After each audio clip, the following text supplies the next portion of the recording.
And I'm voting for the first time today.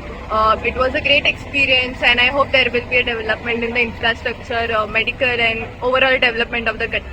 मैं ये चाहता हूँ कि अगर मेरा जो मैं जिसको इलेक्ट करूँ या जो इलेक्ट होगा उससे मैं ये चाहता हूँ कि एक बेटर एजुकेशन सिस्टम बने और एक बेटर इंफ्रास्ट्रक्चर बने, रोड बने, वाटर लॉगिंग ना हो, वाटर सप्लाई लोगों को अच्छे से मिले and no power cut off and road काफ़ी अच्छे से बने. Voting for the fifth phase of Lok Sabha elections has been completed. Maharashtra was in the spotlight as 13 constituencies, including the significant 6 seats in Mumbai, voted on Monday in the fifth phase of Lok Sabha elections 2024.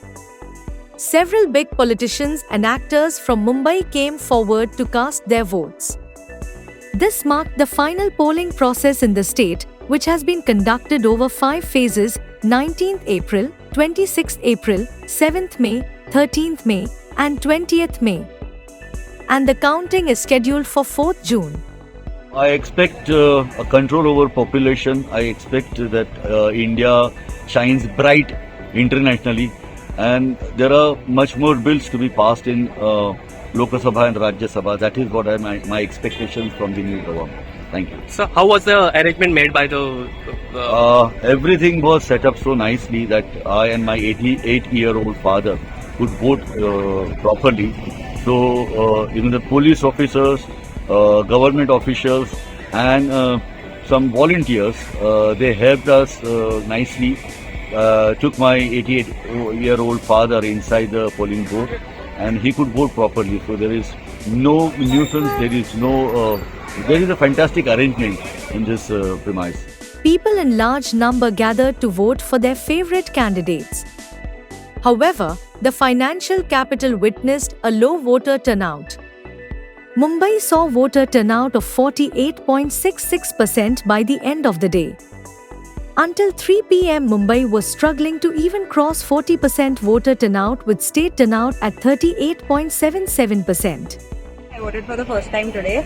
I did a lot of research before voting, so I hope the government can fulfill my needs. What I feel right now in terms of 3 of my votings right now that have actually happened, it takes a lot of time for an individual to vote out for his own candidate, right? Plus the senior citizens that are waiting over here, takes a lot of time for them as well. Plus the women's. What we can do is basically we can increase the number of EVMs, we can increase the number of lines and the yards that we have, so that it becomes easier for every individual to vote and to go to office at the same given point in time. Because being in India and working in MNCs, you don't usually get holidays every time, right? So it's very much important that you need to basically divide and rule every time when it comes to voting, right?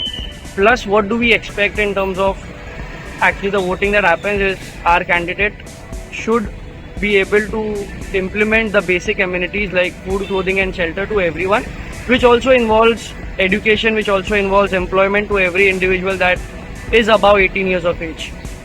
What we expect from the government is basically to implement all the things without corruption and without delaying some good thing that needs to be happen at every given point in time. Subscribe to Midday India. Get direct notifications on all our videos by clicking on the bell icon.